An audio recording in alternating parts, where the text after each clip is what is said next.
चलो भाई, कहाँ पे थे हम लोग? डेप्रिसिएशन पे थे। Land and building and then मच्छी। लैंड बिल्डिंग मच्छी कितना भैया हो गया? मच्छी का क्या था रुपये? पेटेंट। पेटेंट अमाउंट है 2000 एंड देन फिशर भाई थोड़ा बड़ा कम हो जाएगा। अभी बाकी अभी हुआ कहाँ? अभी तो आउटस्टैंडिंग वेजेस 1820। एक एडजस्टमेंट दिया मतलब करंट ईयर है। Add outstanding wages current year का 1820 और सैलरी आउटस्टैंडिंग है ऐड करंट ईयर का 1080। आउटस्टैंडिंग ऑफ करंट ईयर है तो ऐड करेंगे आप liability side. Outstanding wages and salary. Wages का था 1820 और सैलरी का था 1080। तो लास्ट आउटस्टैंडिंग लेस की है, करंट आउटस्टैंडिंग ऐड करेंगे लायबिलिटी साइड। अब ये वेजेस में से इसको लेस करना है, इसको ऐड करना है। 15280 माइनस 2680 प्लस 1820 14,420 बराबर है। इसको ऐड कर दो 18442। चलो अभी क्या दिया है? Transfer to general reserve. Transfer to general reserve जब भी जब रहा क्या है, अपने रेगुलर प्रॉफिट में से कुछ पैसे क्या करो जनरल रिजर्व में ट्रांसफर करो। कितना जब ट्रांसफर करने बोला? 10,000। मेरे में बोला रहेगा रिजर्व में ट्रांसफर करना है तो मैं बाद में उसका लिख के दूंगा transfer to reserve. Transfer to reserve उसका दो इफेक्ट आता है। एक profit loss account debit side, profit loss account debit side and the second one add to the reserve, add to reserve in balance sheet liability side। मैंने बोला है reserve में transfer करो तो एक इफेक्ट क्या करना है? Profit loss account debit side डालना है और एक इफेक्ट क्या होता है? Add to the reserve, reserve में ऐड करो बैलेंस शीट लायबिलिटी साइड। अभी ट्रांसफर टू रिजर्व बोला है तो पहला profit loss account debit side to transfer to general reserve 10,000 और इधर जनरल प्रॉफिट डेबिट हो गया। Second add to the reserve, reserve में क्या कर जो रिजर्व में ऐड ट्रांसफर करना उसमें ऐड करो ट्रांसफर 10,000 ये हो गया 30,000। Transfer to reserve one effect profit loss account debit side और second effect add to the respective reserve, reserve में ऐड करो लायबिलिटी साइड। बस ये भी खत्म हो गया कहानी। एक बच गया है, यस। ये इन्वेस्टमेंट 8,000 का इन्वेस्टमेंट किया, उस पर 6% है रेट ऑफ इंटरेस्ट। और कभी मैंने इन्वेस्ट किया हूँ अक्टूबर में, तो अक्टूबर से लेके मार्च तक यानी 6 महीने का इंटरेस्ट आएगा। अक्टूबर में you have made the investment and your year ending is 31 March, तो अक्टूबर से मार्च 6 महीना पड़ता है। तो इन्वेस्टमेंट पे इंटरेस्ट अपने लिए इनकम है। तो आउटस्टैंडिंग इंटरेस्ट ऑन इन्वेस्टमेंट 8,000 का 6% एंड 6 मंथ के लिए 240 बराबर रहेगा ऐड आउटस्टैंडिंग इंटरेस्ट 240 8,240। इन्वेस्टमेंट पे इंटरेस्ट अपने लिए इनकम है तो profit loss account credit side में 8,000 का 6% और 6 महीने क्यों आया? अक्टूबर में क्या है? जो 6 मंथ है अक्टूबर टू लेके 31 मार्च तक। हाँ बोलो ना, अब बोलेगी? हाँ बोलना भी। ये जो ये लोन पे इंटरेस्ट अपने लिए एक्सपेंस होता है और ये इन्वेस्टमेंट है, इन्वेस्टमेंट में इंटरेस्ट अपने लिए इनकम है। 60,000 रुपये का आपने लोन लिया, इंटरेस्ट इन्वेस्ट किया है, उस पर 6% इंटरेस्ट है और टाइमिंग कितना है, तो आपने जिस दिन इन्वेस्ट किया उस दिन से इंटरेस्ट स्टार्ट होगा। तो दिया डेट 1 अक्टूबर को इन्वेस्ट किया है, तो 1 अक्टूबर से लेके आपका ईयर एंडिंग है 31 मार्च। अक्टूबर, नवंबर, दिसंबर, जनवरी, फरवरी, मार्च, 6 महीने का इंटरेस्ट, तो आएगा 240। अब बाद में अपना इन्वेस्टमेंट में ऐड कर दो। ओके, ये इंटरेस्ट और लोन था वो एक्सपेंस है, तो इसको क्यों नहीं ऐड किए? ये एडजस्टमेंट में नहीं दिया, वो लोग पहले से उधर दिया था और ये एडजस्टमेंट में दिया हुआ है, इसलिए इसको हम लोग 2 रुपये डालेंगे। अब हो गया स्वाहा।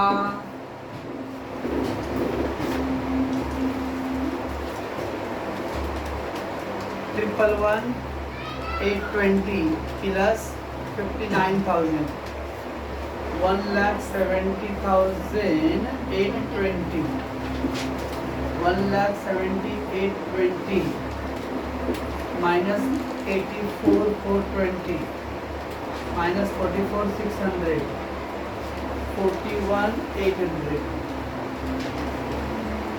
to gross profit carried on by gross profit broke down 41,800, 41,800 plus 27,000 plus 740 plus 240, इस साल का टोटल है 69,780 है। 24,480, 1,460, 3,020, 4,080, 4,500, 3,500, 10,000 माइनस 69,780, 18,740 आ रहा है, बराबर है to net profit.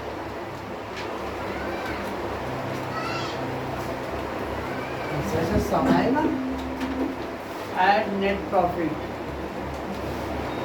18,740, 1,20,600 plus 15,000 plus 18,740 minus 8,940, 145,400 plus 50,000, 78,660, 26,600, 1,820, 1,080, 3,03,560 वही उसका भी आ रहा है। अरे देने मेरा काम आसान कर देती लड़की। What?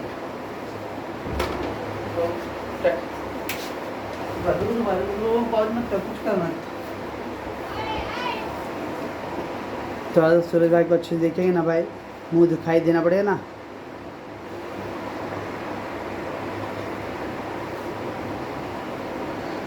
लास्ट में नहीं दिखा अच्छे से तो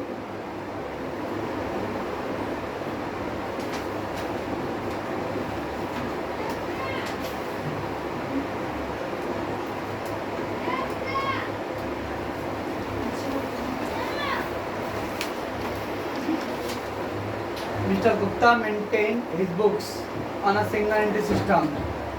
From the following particular, prepare the trading account, profit loss account for the year ended 31st March 2013 and the balance sheet as on that date. अब समरी ऑफ कैश बुक, तो cash book दे दिया है, वो जो पहला इधर दिया particular, उधर लिख के रखो रिसिप्ट। एक पर्टिकुलर जो दिया है उधर लिख के रखो रिसिप्ट और इधर लिख के रखो पेमेंट।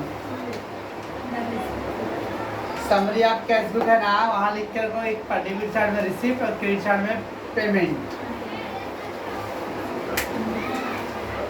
चलो पहला दिया है to balance brought down, that is opening cash.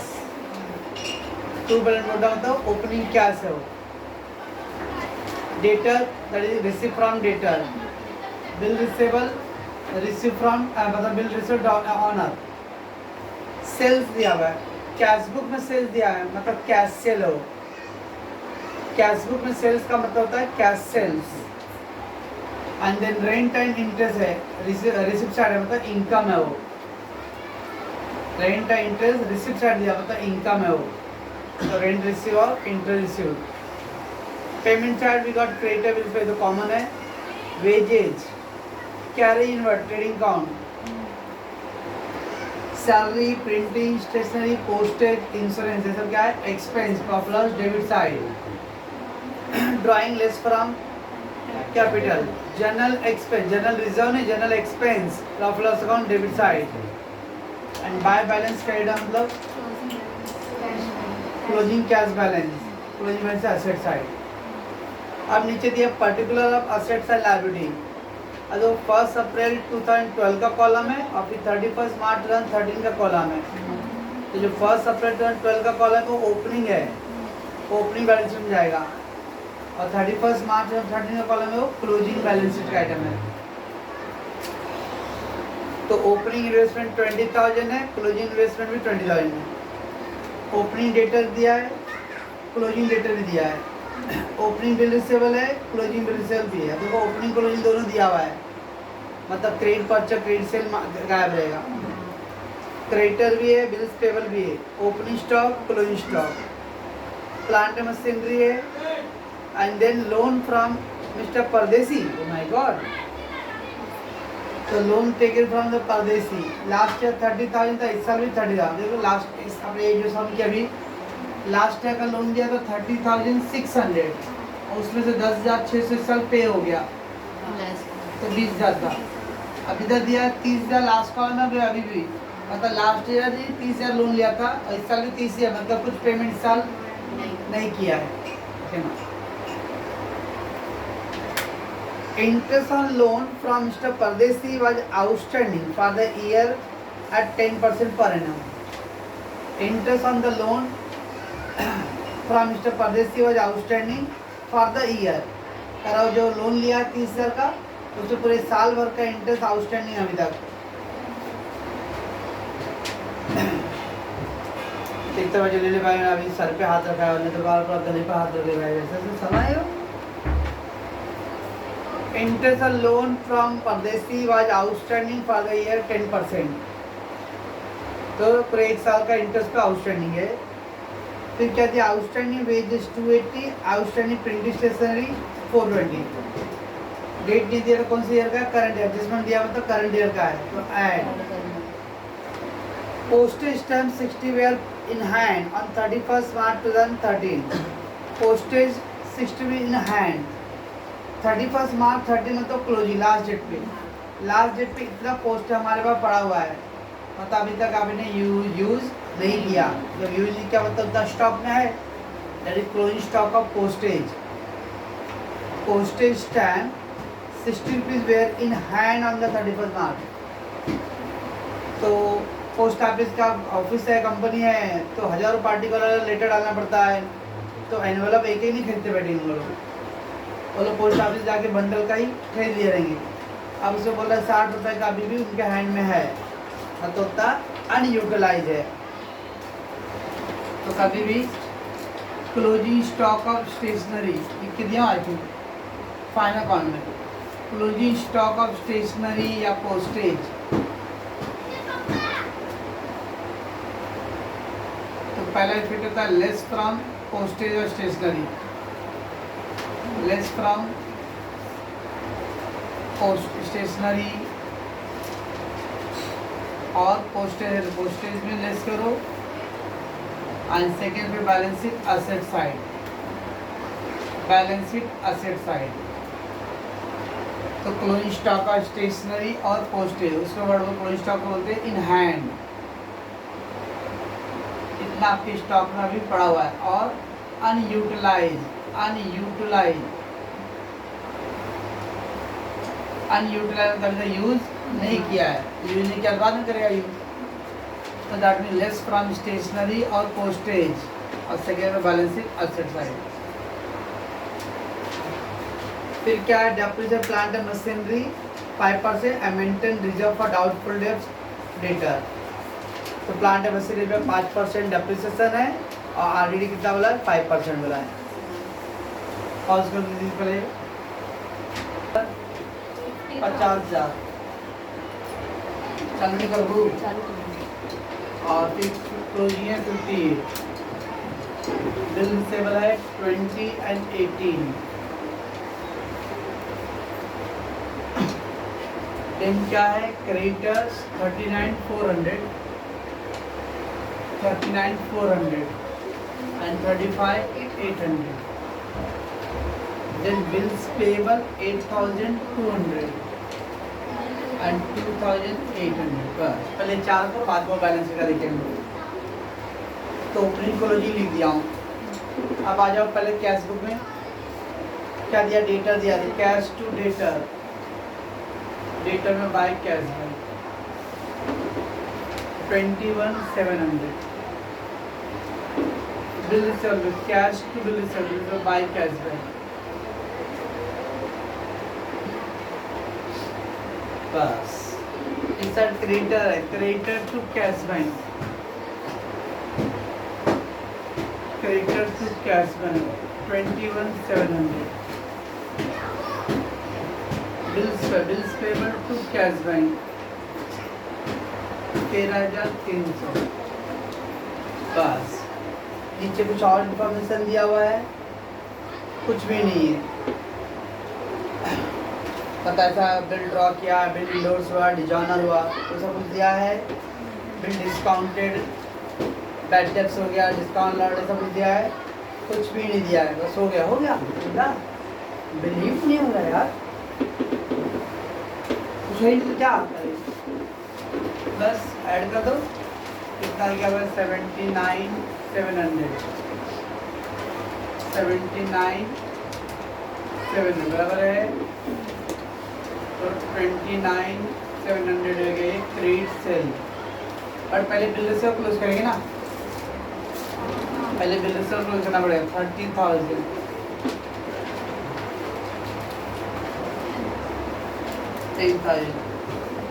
To debtors bill सर टू डेटा पर डेटा वाले बाय बिल रिसेबल। जब ओपनिंग क्लोजिंग दिया रहेगा तो फिर बिल से क्लोज करेंगे। ओपनिंग क्लोजिंग में कुछ गायब रहेगा तो फिर नॉर्मल इंडिविजुअल करो, टैक्स ले जाएगा 89,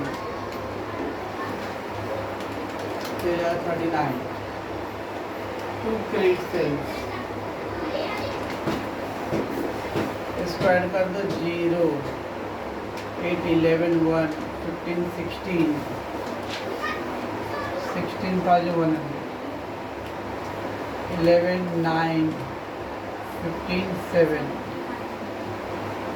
बाय क्या आएगा ये क्रेडिटर्स, क्रेडिटर वाले में बिल्स पेबल 7,900, 21,700, 35,800, 65,400, 26,000। यह आ गया क्रेडिट परचेज। ओके, क्या आ गया। अब ओपनिंग बैलेंस कैसे बनाएंगे, हो जाएगा। सबसे पहले क्या करना है, कैश बुक का जो दिया ओपनिंग, कैश बुक का जो ओपनिंग है वो ओपनिंग कैश है कितना 6,600। ओपनिंग कैश बैलेंस 6,600 को लिख के रखना है। ओपनिंग बैलेंस है तो सब ओपनिंग आइटम लिखते हैं यहाँ।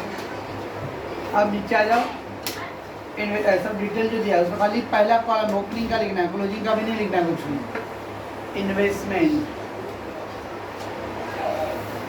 इन्वेस्टमेंट का है 20,000, debtors 50,000, bill receivable 20,000, Sunday creditor ऐसा 12th में करते थे हम लोग, सिंगल एंट्री था खाली बस ऐसे स्टेटमेंट ऑफ अफेयर्स आप तक करते नहीं थे। 39,400, blood pressure stock 28,200, plant and machinery loan liability, loan from mister परदेसी, बाप रे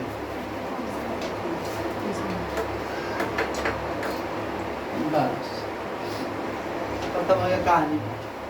इसलिए कैश का ध्यान रखना है कि कुछ लोग क्या करते हैं, इतनी नहीं देते, कैश छोड़ देते, इसके पहले कैश का जो ओपनिंग वो लिख देने का।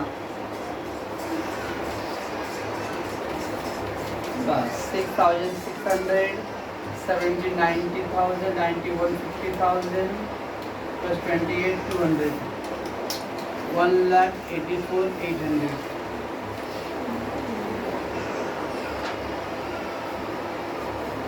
minus 39,400, 8,200 और 30,000, 1,07,200 का बैलेंस आ रहा है। ये जो बैलेंस आता है इसको बोलते हैं हम लोग कैपिटल।